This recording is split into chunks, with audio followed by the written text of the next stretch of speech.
Yeshua.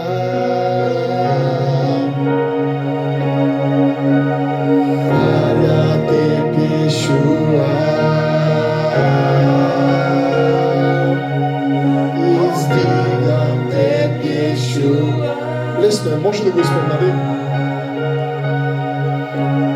Хвала теб, Йешуа. Издигам теб, Йешуа. Обичам теб, Йешуа.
След това ще влезат, това ще се благославят. Тези, които са тук, ще се благославят. Найдене, да помогнеш. Да, благодаря. Окей. Вярвам, че Духа на Бога е подготвил вече почвата за нас. А сега е време на сеяча да сее. Окей. Благодаря. Слава на Бога. Днес е 2 юни, началото на месеца, по средата на годината. Ние имаме надежда от Господа, че не просто, че е първия начало на месеца, на юни, а защото Бог е обещал, че тази година ще излее Духът си. И Той ще го направи, защото Той е Бог, който като обещава нещо го извършва.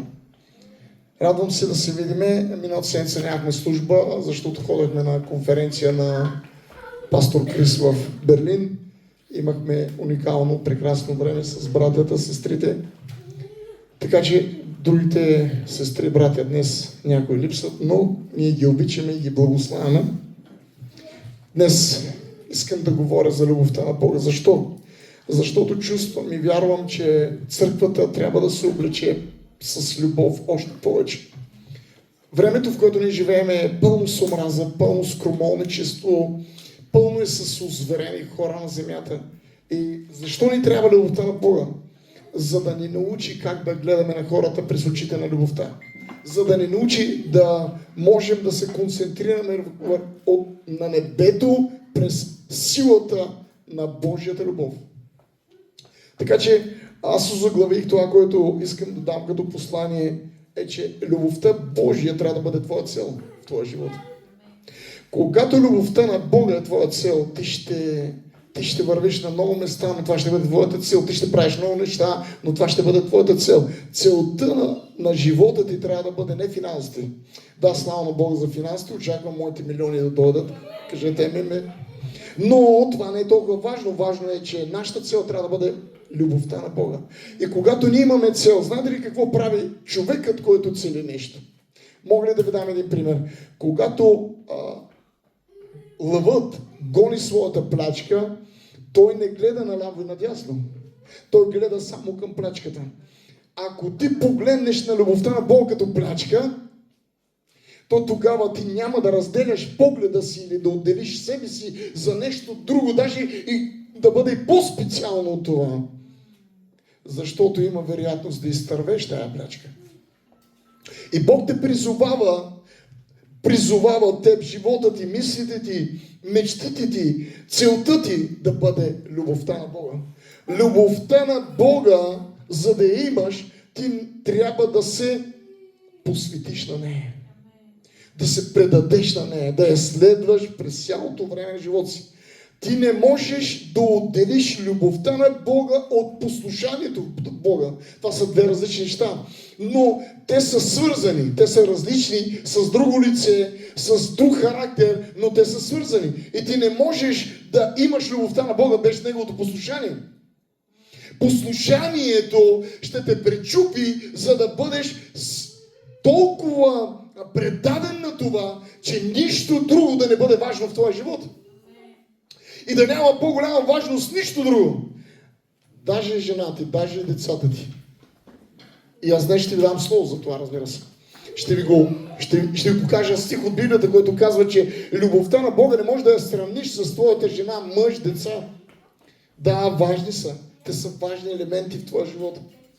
Но ако ти замениш жена си, децата си с всичко за сметка на любовта на Бога, тогава някъде си объркал нещо. Така че любовта е свързана с послушанието. И някой задава въпрос от там. Благодаря, че задавате. Аз съм тук, за да ви отговоря. Какво е послушание? Послушание е преданост на нещо, което е много важно за теб. Послушанието ще те накара да бъдеш целенасочен само към това, към нищо друго. Нищо друго няма да има такова голямо значение за тебе от това, за което ти се целиш да бъдеш. Здравейте, добре сте дошли. Любовта Божия не е емоция. Чувствам, че обичам тук. Ало, любовта на Бога не работи така. Любовта на Бога, тя е корен от характера на Бога в тебе. Някой не можа да го фане. Айде пак да го кажа, защото не можах да го фанете. Любовта на Бога е корен от Бога в тебе. Ако ти нямаш корените на Бога в тебе, никога любовта на Бога не може да се прояви през твоя живот, през твоя характер, през твоята емоция, през твоето отношение. Така че любовта на Бога, защо е необходима любовта на Бога? Защото любовта на Бога е средство, чрез което ти комуникираш с Бога. И последствие на любовта на Бога ти предаваш Бога, който е в тебе. И понякога се опитваме да обичаме хората, ами ги мразиме. Защо? Защото нямаме корени на Бога в себе си. Ето за това понякога излиза нещо от нас и казва, мале, това не мога да го понасям. Не можеш, защото когато трябваше да бъде послушен, ти не си бил послушен. И нека да ти кажа, любовта на Бога е в послушанието, не чрез. То трябва да бъде в. И когато е в, ти ще можеш да дадеш само това, което имаш. Ти никога не можеш да дадеш нещо, което нямаш. Любовта се изразява чрез или през послушанието. В Римляни 8:15 казва, че любовта не е страх, а е увереност. Аз не съм ви дал дух на страх, а на сила. Силата е увереност, нещо, което може ли някой по-слаб тук да ме набие? Не може, защото аз имам по-големи мускули от него. Образно говоря, нали? Така че въпросът какъв е? Въпросът е, че този страх може да бъде победен само чрез това, че ти имаш в съзнанието, че си по-силен от този, който иска да се бие с тебе. Любовта на Бога ще надвие всеки страх в живота ти. Ето за това ние трябва да имаме корените на Бог в нас посадени. И който не е посаден в Бога, той не може да е Бог, ако го няма. Нещо, което може да те мотивира да продължаваш да правиш това, което правиш, е когато виждаш резултат от това, което живееш, това, което вярваш, резултат от Божията любов. Но единственото нещо, за да имаш резултат в твоя живот, това е постоянство. Всички ли го фанете? Постоянството е нещо, което ще те накара да се вкорениш. Ти не можеш да бъдеш с Бога само в неделя. Не можеш да бъдеш с Бога само отделник на празник. От ВИК, нали, както казва някои пастори. ВИК, нали, Великден и Възкресение. Така че, ако ти искаш да имаш Бога в себе си и да го изразяваш, да го освобождаваш, да го показваш, да го демонстрираш и твоят живот да има ефекти в твоя живот от Бога, то Бог трябва да бъде в тебе. Но истината е, че ти не можеш да имаш Бог, ако ти не си прекарал време с Него. Ти не можеш да прекараш време по 18 часа, както някои хора, не? По 18 часа на работа и после да искаш да имаш Бог. Няма как. Или колко време прекарваш в Фейсбук, TikTok, TikTok. Въпрос е, какво искаш ти да имаш от Господа? И първото слово, което искам да ви дам е в Йоан 14, 21, 24. Може да отидем в Йоан, апостол Йоан, апостола на любовта, 14 глава, 21 до 24 стих. Който има моите заповеди и ги пази, не само да ги имаш, не само да имаш пари в портмонето си, без да си ги купил дюнера, ще останеш гладен, така ли? Който има моите заповеди и ги пази, има условия тук. И ги има и ги пази, и ги съхранява и прави неща чрез тях. Нали? И прави неща за Бога чрез тях. Те не са ти дадени, за да се показваш колко си голяма работа. Те са ти дадени, за да можеш да извършиш делото на Бога чрез това, което Бог ти е дал. А Бог ти е дал, за да издигнеш Него. И той каза, който има моите заповеди ги пази. Той ме люби. Какво се състои любовта на Бога? В заповедите и пазенето. Заповедите и пазенето. Знаете ли какво означава заповед? Означава да извършиш нещо и това да бъде много важно за теб. Колко е важно да имаш Бог в себе си. Колко е важно църквата на Бога да бъде издигната. Колко е важно за тебе църквата на Бога да бъде видяна. Колко е важно Евангелието да бъде чуто. Колко е важно твоите роднини да не отидат в ада, да отидат в небето. Колко е важно твоя дом да бъде спасен, изцелен, благословен. Колко е важно за тебе това. Прицелна точка ли е за тебе в твоя живот? И така че аз те казвам, че ако ти днес не вземеш заповедта на Бога, тази книга на закона да не се отдалечава от живота ти ден и нощ. Не казва само в неделя, а казва ден и нощ. Много хора изпускат този момент. Ден и нощ. Ама какво сега, да не спъли, бе, да не ям ли? Не ти говоря за това. Аз ти говоря, че Исус трябва да бъде в твоята мечта. Исус трябва да бъде твоята цел. Исус трябва да бъде твоите преживявания, твоето ходене, твоето лягане, твоето ставане. Той казва, аз ще бъда с теб и в лягането ти, в ставането ти, на работата ти, извън нея и където и да бъдеш, аз ще бъда с теб. Защо? Защото Словото на Бога ще бъде с тебе в твоите уста, когато Той първо трябва да бъде в твой ум. Тоест да размишляваш върху Божие Евангелие денен и нощен. Да можеш да цитираш Библията във всяка ситуация, не на мене. Аз знам, че четеш Библията. Слава на Бога, че четеш. Да я цитираш на врага. Врага се бои не от пастора, не от Георги Христо, от Христо Ботев. Врагът се бои от Словото на Бога. Как победи Исус там на високото място, когато дявол го заведе? Чрез какво? Аз съм Божия си, така не му казвам.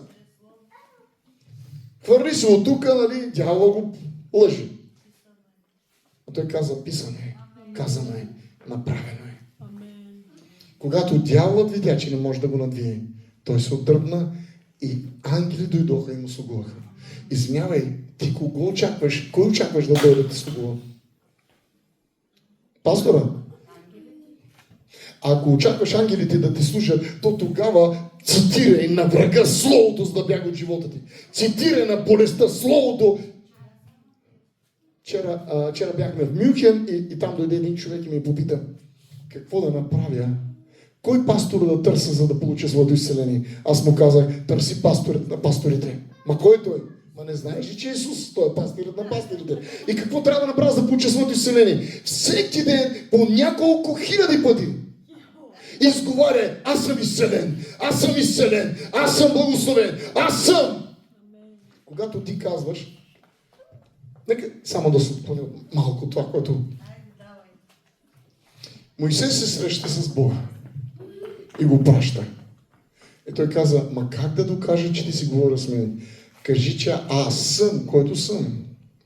Аз съм вечно съществуващият, аз съм алфа, аз съм омега, аз съм начало и край, аз съм изцелението, аз съм победата, аз съм избавлението, аз съм парите, аз съм небето, аз съм земята. То е всичко. Няма място, Давид казва, къде да се скрие Господи от тебе. На небето и на земята, даже в ада си. Ама Бог там ли?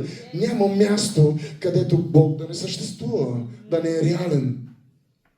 Така че Йоан казва, ако пазиш моите заповеди, не заповеди на пастора, не моите, а заповедите на пастира на пастирите. И той казва, и ги пазиш, и ги живееш, и ги декларираш, и се обличаш с тях, и се храниш с тях, и ги изговаряш, и виждаш през тях, и чуваш през тях, и обичаш през тях, то тогава аз ще бъда проявен твой живот. И хората ще виждат вече не еди кой си личността, а ще виждаш Христос, ще виждат Христос в тебе. Нали, това е целта. Христос е овластил своят народ на земята, за да може да бъде видян. Вие какво мислите, че Моисей направи така, ще залезе там, както филмчета, нали? Отвори се морето и те минах. Не е така. Цяла нощ. Той се е молил и отзад демнаха войници, които бяха готови да го бият. И той се молиш. И Бог му каза, какво ми се молиш? Просто силата е в твоята ръка. Понякога ни се молим, Господи, дай ми. Той е в тебе, бе. Ти го имаш като притежание. Ти го имаш като сила, ти го имаш като вяра. Какво трябва да направя? Направи това, което Исус е направил. Сатана, махни се в името на Господа. И той се махна. Той каза, дава ви се цялата сила на врага. И тая сила не е за да клюкарстваш против това служение и другото, нали? То пасторич. А другия на първа главода.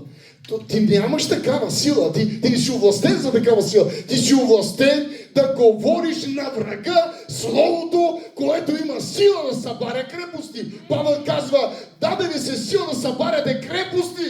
Къде? Кои крепости? Там на гората. Не. Крепостите, които създадоха хората са в умовете, в мислите, в неправилните желания, в неправилното говорене, в неправилното отношение. Това Бог те овластил да направиш. Нека се върнем там, защото отидох някъде към Сенчино. Любовта на Бога. Който ме люби, ще пази. И ще бъде възлюбен от моят Отец. И аз ще го възлюбя и ще му явя себе си. Амен. Ще му явя означава, ще се покажа в цялата си слава. Всички искат да видят Бог в цялата му слава. Ето го начина, бе. То е толкова просто, бе. Просто трябва да го спазваш, трябва да го пазиш, трябва да го дишиш, трябва да го парфюмираш на себе си, трябва да го виждат през тебе, трябва да спиш с него, да живееш с него, да мислиш. И всичко това, което трябва да направиш, е да имаш Бог. И тогава ще имаш цялата му слава. Даже за теб няма да бъде чудно, защото в Откровено Йоан казва, че четирите... Как беше там? Хайде да фанете ми мисълта. Четирите живи същества, които виждаха Исус. Исус казва, ето ме. първата нали, част от себе си. И те казват, уау, свят е Господ. И после пак така. Ма те не са спряли хиляди години напред. Какво толкова виждат тези 4 живи същества, нямам идея. И как не се изморя да казват, свят е Бога на небето, свят е Бога. И онези 24 старци, които свалиха коронци и постоянно казват, свят е Бог, свят е Господ. Какво виждат? Не знам какво виждат. Искам да позная този Бог. Искам да видя този Бог. Искам да видя Неговата слава. Аз не съм църквичката, която трябва да бъде църквичката. Аз съм църквата на Господа. Аз съм представителство на Бог на земята. И аз представлявам Бога на земята, в този град, в моя дом, на моята работа. Ти си призован за велики дела. Въпросът е, осъзнаваш ли го? Осъзнаваш ли тая любов, която Бог ти е дал? И той казва, ще му се явя. Юда не е Искариотски, защото има двама юдовци, му каза, Господи, по коя причина ще се явиш себе си на нас, а не на света? Исус в отговор му каза, ако ме люби някой, ще пази Словото ми. И моят Отец ще го възлюби и ние ще дойдем при Него. Не каза, аз ще дойда, а той каза, ние ще дойдем. Ще дойде Отец, ще дойде Сина и ще дойде Святия Дух. Това е цялата слава на Бога. В Отец, в Син и в Святия Дух. Това е цялата слава на Бога. И той каза, ще дойдем при Него и ще му направим жилище в Него. Което означава, че те искат да живеят в тебе. Те искат да живеят в тебе. Кои те? И Святия Дух. Знаете ли какво означава това? И даровете, и редът на даровете ще живеят в тебе. И Творецът, който е лицето на Исус, и този, който прощава греховете, и този, който носи властта и авторитета на тези тримата ще живеят в тебе. Ще направят дом, в който да живеят в тебе. И въпрос е, ще го поканиш ли да го направя този дом? Кога каниме тази троица да влезе в нас? Много хора, особено мюсюлманския свят, не разбират това учение. Нека да ви кажа, че Отец, Син и Святия Дух, това е учение, което много хора не могат да фанат. Учението на Святата Божия Троица е святостта на Бога. В цялата си форма. Ако аз съм разделен, аз не съм цял, което означава, че ако моят дух напусне тялото ми, аз съм отсъмчинал някъде, отишъл. Аз съм разделен, което означава, че аз съм мъртъв. Бог не е мъртъв, Той е жив. Затова, когато ние трябва да виждаме към Бога, ние не можем само да виждаме в Исус. Ние не можем само да виждаме в Святия Дух. Ние не можем да виждаме само в Отец. Ние трябва да ги видим като три в едно. Ние трябва да виждаме към личността, Георги, Христо и еди кой си. Трябва да виждаме като Христо, но Той има дух, Той има тяло, Той има душа. И Бог е направил това. И Той иска да живее в цялата си слава в тебе. Някои хора казват, че аз искам Исус, други пък искат Святия Дух. Някои имат църкви, които много хубаво пеят, някои, които много хубаво се молят, някои, които много хубаво проповядват. Ма те комплектно работят. Те работят заедно, те работят екипно. Няма как едното да го разделиш от другото. Не можеш да разделяш едно семейство, което Бог събира. Това семейство предназначено от Бога, написана история. Има история за това семейство. Георги и Иванка ще бъдат заедно. Защо ще бъдат заедно? Защото Бог е наредил така. Бог е написал тяхната история. И ще раждат не знам колко човека там и после ще направят къщи и после ще купат самолети. Амин, слава Бог за тези неща. Но великото нещо е, че Бог ще живее в този дом. Не е толкова, че те бяха събрани, а за това, че Бог е определил това семейство да бъде стабилно, здраво и ще покаже Исус себе си чрез тях. Какво прави Бог? Бог иска да направи дом в тебе и в мене. Нека да продължим още малко. Който не ме люби, не пази думите ми, а словото, което слушате, не е мое, а на Отца. Той издига Отец. Исус издига Отец. Отец издига Исус. Исус издига Святия Дух. Святия Дух издига. Никой не гледа на другия по-горе от себе си.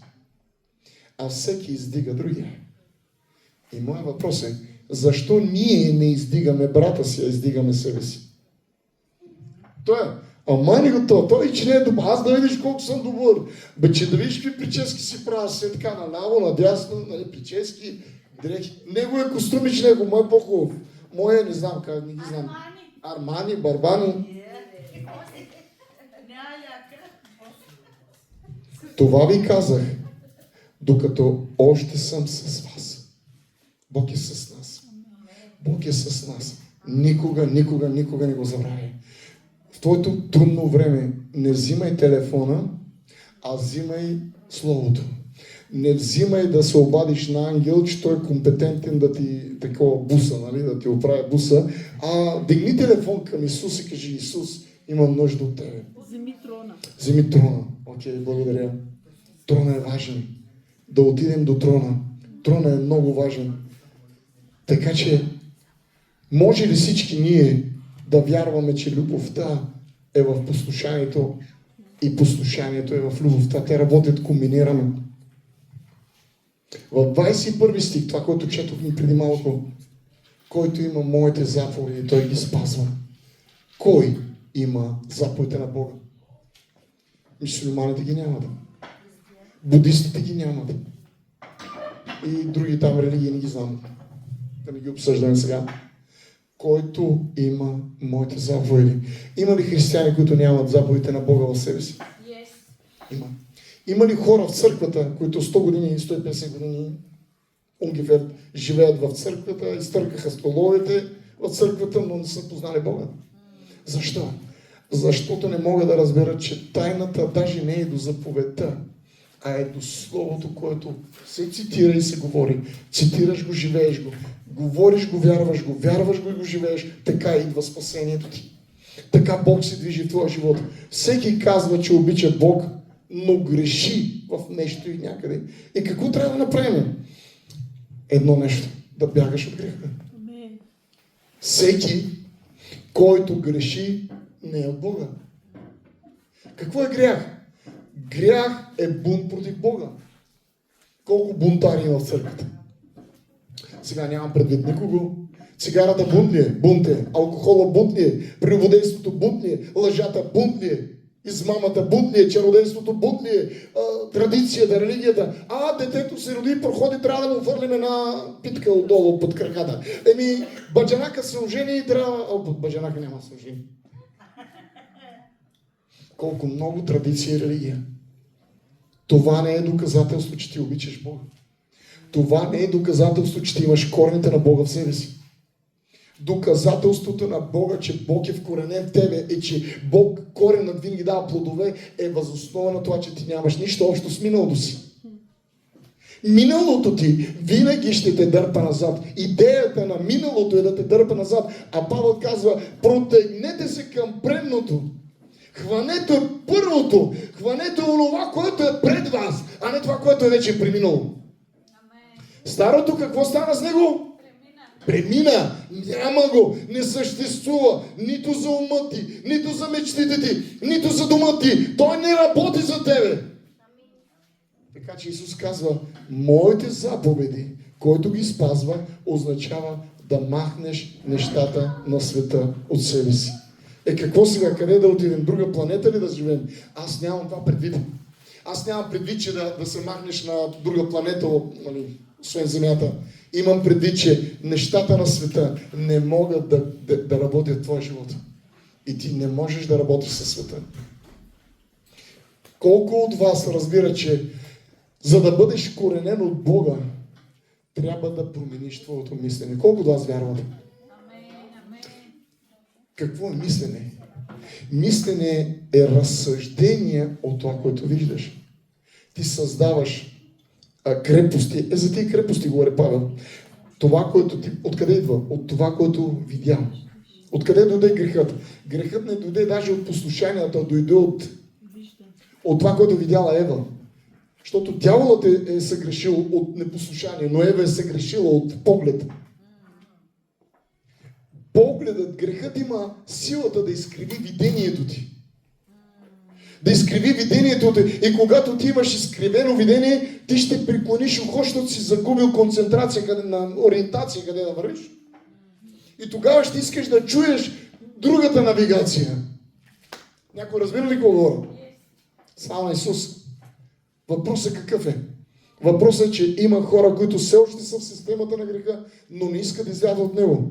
Така че системата на земята и системата на небето работи противоположно. Тоест не работи еднакво. Една фирма работи по един начин, друга фирма работи по друг начин. Има своя политика. И въпросът е, какво ще следваш ти? Някой ще каже, аз съм тук земен човек, на земята съм, аз съм от плът и кръв. Това е оправданието на хората, които искат да грешат. Искам да ти кажа нещо. Ти си на земята и си от плът и кръв, но ти имаш обновен дух, обновени мечти, обновени мисли, обновена атмосфера, обновени хора, обновени пътища. И когато ти вземеш това при сърце, то тогава каквото и да направиш, ти ще направиш само едно. Ще следваш Бога. Следвайки Бога, ти разрушаваш плановете на врага за твоя живот, плановете на врага за твоите деца, плановете на врага за мечтите ти. И дявола ще бяга къде? По 7 пътища, които той даже не знае. Любов, някъде към Семчина. Любовта на Бога, това е отношение. По този начин ние изразяваме колко много обичаме Бога. Може ли да кажеш на един човек, който го обичаш, поканил си го вкъщи и да му кажеш, аз не дам, бе. Какво правиш?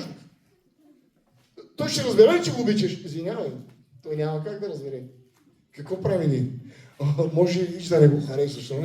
Седни и заповяда, кой ще пиеш, нали?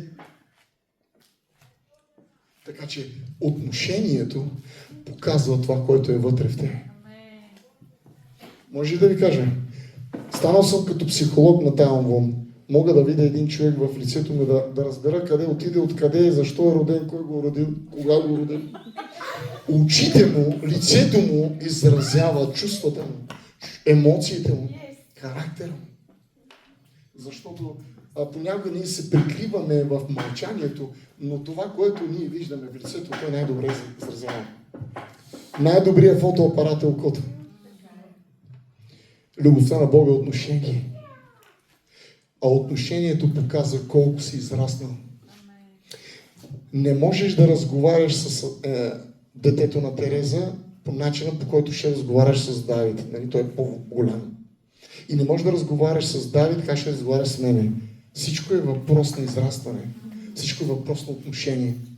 Колко си пораснал в Господа, толкова ще показваш любовта. И понякога не искаме някой да покаже любовта на Бога, но той е много мънечек, малък. Той е бебенце в Господа. И ние очакваме толкова много неща от хора, които са малки. Малките хора не могат да имат любов. Те я показват по много различен начин от нас, зрялите и големите. Любовта на Бога не те мотивира да бъдеш послушен. Какво те мотивира? Любовта на Бога те мотивира да бъдеш послушен и покорен на Бога. В този начин, когато ти си покорен, послушен, ти започваш да израстваш. В какво? Не а в покорство. Покорството ще те накара ще научи правилно как да говориш с хората, как да се отнасяш с хората. Например, нещо като направи Давид, аз му казвам, не, това не е правилно. Направи го така. И следващия път го виждам как той го прави. Слава Богу. Това означава, че той е разбрал и следващия път, когато падне в същата ситуация, той ще знае как да прави нещата. Така че ние имаме нужда от Словото на Бога, за да ни коригира как да правим нещата. Това ще ни накара да израснем в отношение на любовта на Бога. Така че Римляни 4.3 казва, че вярата те оправдава. Авраам повярва и това му се чете за... Защо ни трябва вяра? Любовта работи комбинирано с вярата. Вярата не може да работи без любовта. А вярата не може да работи без дела. Всичко това е един процес, в който ние се пречупваме. Разбирате ли? Ние се изграждаме, ние растеме в по-задълбочени отношения с Бога. Аз имам един брат там, Берлин. Добре, ти имаш брата, но никога не си го видял, никога не си го чул. Как може да ти е брат? Брат по документ. понякога не имаме нужда от комуникация. Ето за това съвършената Божия любов, това е в комуникацията с Бога. Мога да ви кажа с ръка на сърцето, че откакто започнах да чета Библията, комуникацията ми с Бога дойде. И Бог започна да ми разкрива. Бог не е свидетел. Казвам го от това свято място. И пред вас, святи хора, и пред небето, и пред земята. Бог е свидетел на това. Мога да взема един стих от Библията и да говоря много дълго време. Защо? Защото Бог ми разкрива, докато говоря неща, които после не може да ти ги кажа. Но тук от това място, просто Бог дава изобилствени неща. Като неща, които аз не мога да ги знам, не ги разбирам как ги правя, как се правят. И въпросът какъв е? Въпросът е, че всичко е въпрос на това. Какво е твоето отношение към Бога? Господ работи през любовта и през вярата. Вярата е винаги свързана с любовта. Без вяра не можеш, никак не можеш да угодиш. Много хора се опитват да угодят на Бога. Някои се казват, аз ще издада своя десятък и така ще угоди на Бога. Другия път няма да ходя на църква, защото имам нещо да направя. Да, ние сме хора и може, всевъзможно някой нещо да направи. Но когато за теб църквата е приоритет, когато за теб църквата е приоритет, когато Бог ти е приоритет, когато Бог е на първо място, повече от твоите деца, повече от твоя дом, то тогава всичко ще ти бъде наред. Защо? Защото някой може да каже, как ще пренебрегне семейството си? Да, така е. Но ако Бог не е приоритет в живота ти, то тогава Бог ще остане второ място. Бог е винаги номер едно. Никога. Той не иска да бъде там, защото никой не може да носи славата на Бога. Той каза на учениците си, дошла една от майката на учениците на Исус, каза, моите синове, къде ще бъдат царството? Какви ще бъдат царството? Много хора искат позицията, без да са платят цената за това. Той каза, да бъдат такива, онакива. Да, такива и онакива ще бъдат, но не могат да вземат моето място, защото когато ти си платил за тая цена, това е твоето място. Това е твоето място, защото е платена цена. И цената е твърде висока, за да може някой да седне на твоето място. Цената е платена за твоето спасение. Сега, друг е въпроса, каква къща ще имаш на небето? Кой каква къща иска да има? Дворец, харем? Не един етаж, на два етажа. Вие може да се шегувате с това, но аз ви говоря истината. Вашите домове в небето ще бъдат въз основа на вашите дела на земята. Вашата работа на земята като християни ще определи вашата къща на небето. Вашите действия на земята ще определят каква награда ще получиш на небето. Така че е важно да работиш на земята за Неговото царство.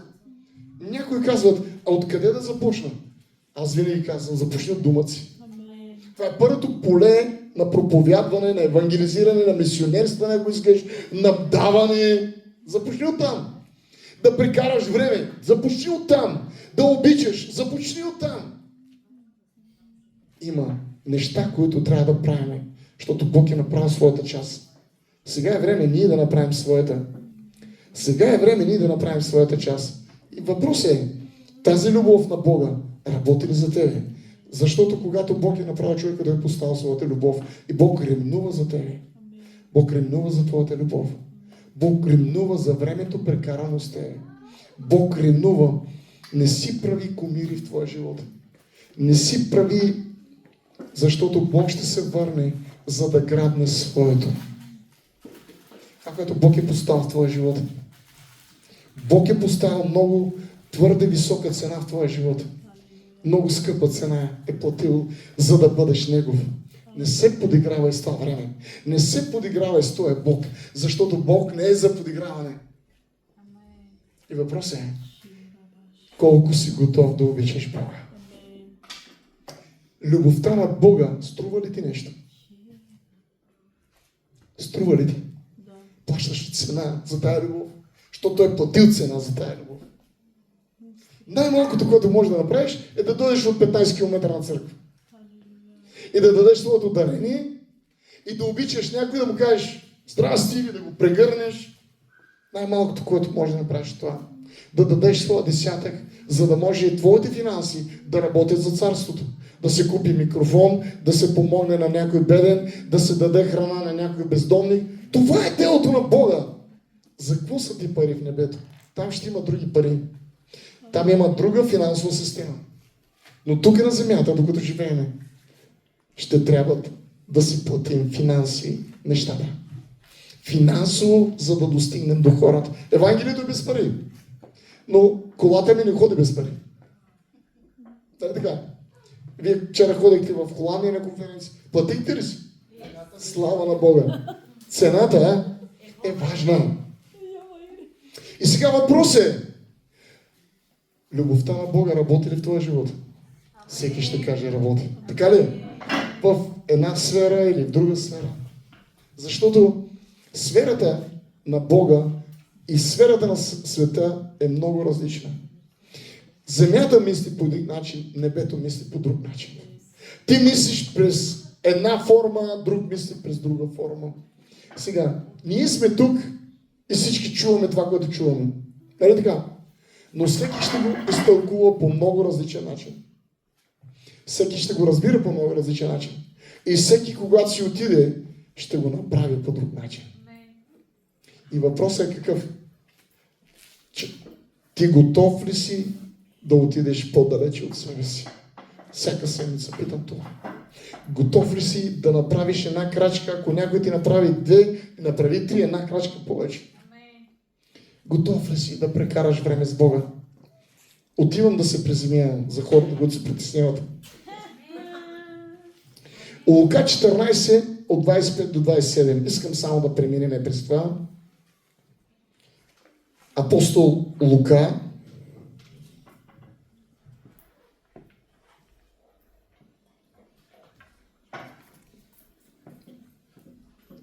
Лука 14, 25, 27. Всички ли ме следите или?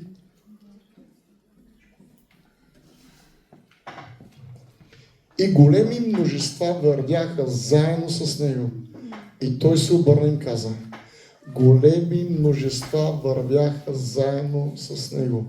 Големи множества вървяха заедно с тебе.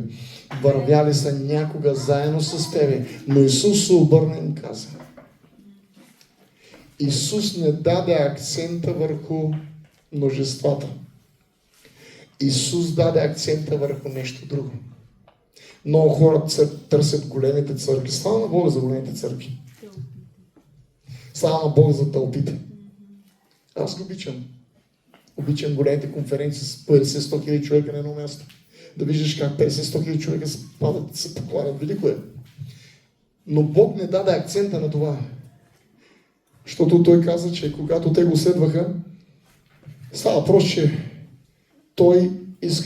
те искаха те да бъдат нахранени. И каза следното.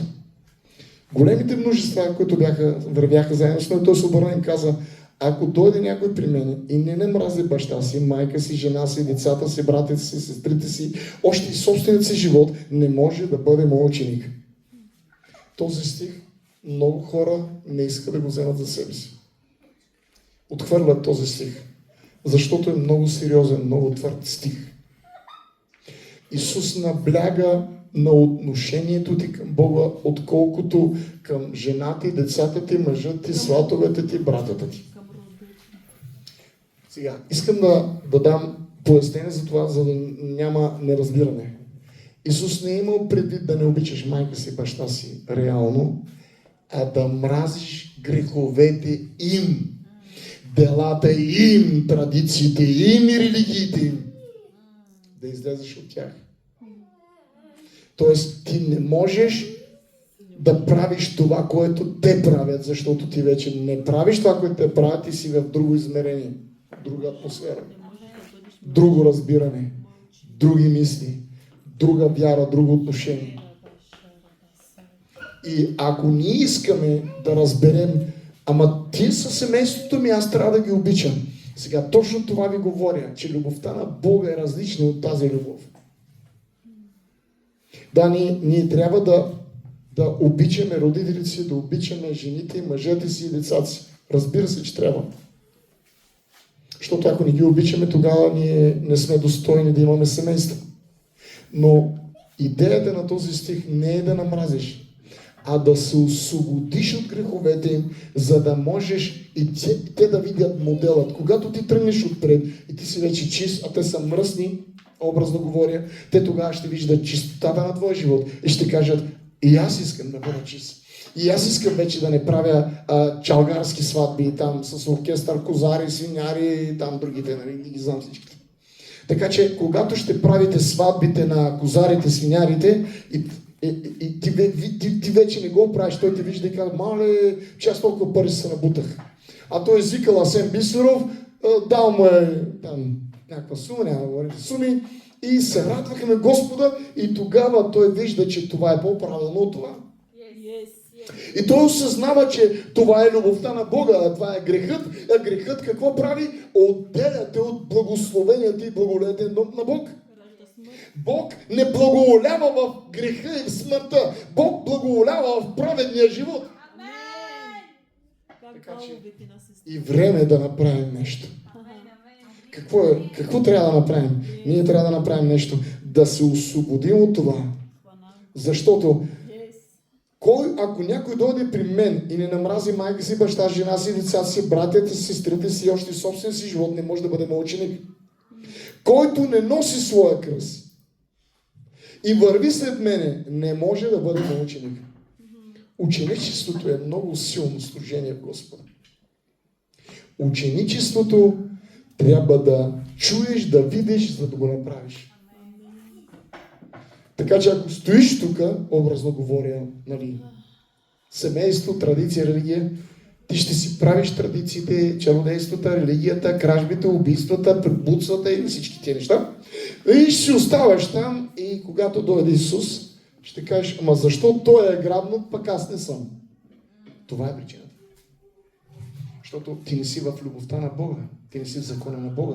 Ти не размишляваш в закона ден и нощ. Ти не общуваш със свети. Ти не се посвещаваш, а ти правиш това, което прави светът. И това, което прави светът. И това, което прави променения човек, има 1500 години разлика. И какво се случва?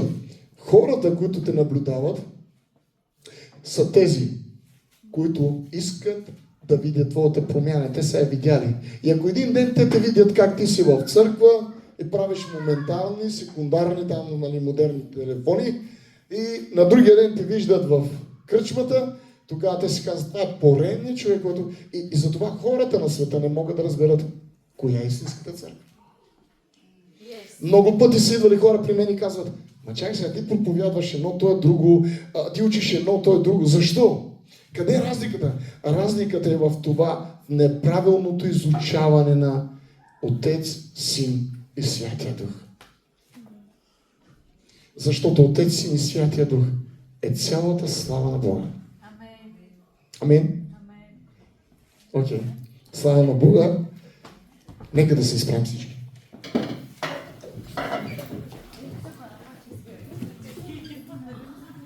Халелуя. Знам колко от вас са благословени. Аз вече съм благословен. Знам за вас, знам за мене. Аз и моят дом ще живеем и ще служим на Бога. Вие избирате на кого да служите и как да служите. Вие избирате. Така че, какво ще направите днес, ще определи вашето утре. Какво ще направите днес като вяра, като отношение, като посвещение, ще определи отношението ви утре за вас, децата ви и внуците ви, ако щете. Всичко зависи от това. На кого служиш и колко си готов да платиш цената. Колко си готов да отидеш до края. Окей. Който се нуждае от специална молитва за посвещение, за изцеление, нека да дойде по-отпред. И ние като църква ще се молим за него, ще вярваме с него, ще преминем през неговата ситуация, ще носим неговия кръст, ще му помогнем за определено време, докато се научи да носи кръста си. Ще помогнем на хора, които не са израснали, да израснат в Господа. Колко от вас желаят.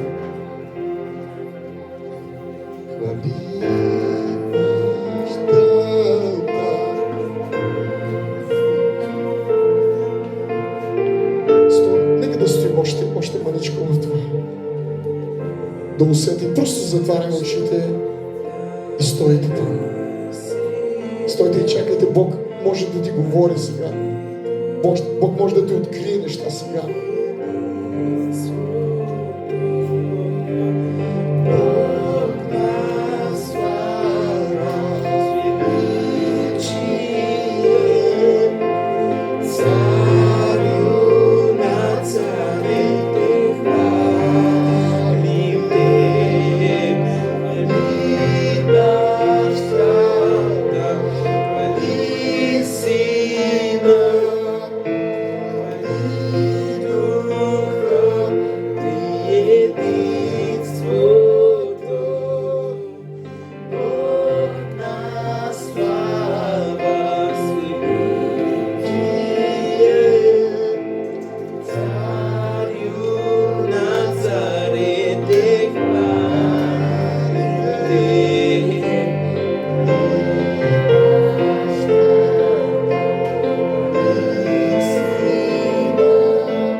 Мария, не искаш ли да се моля за вашия дом, за вашето семейство, да ви помажа? Окей, елата отпред. Мария, ела да помогнеш. Ако отпред не бъдете се хладни, няма да ви седам,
strani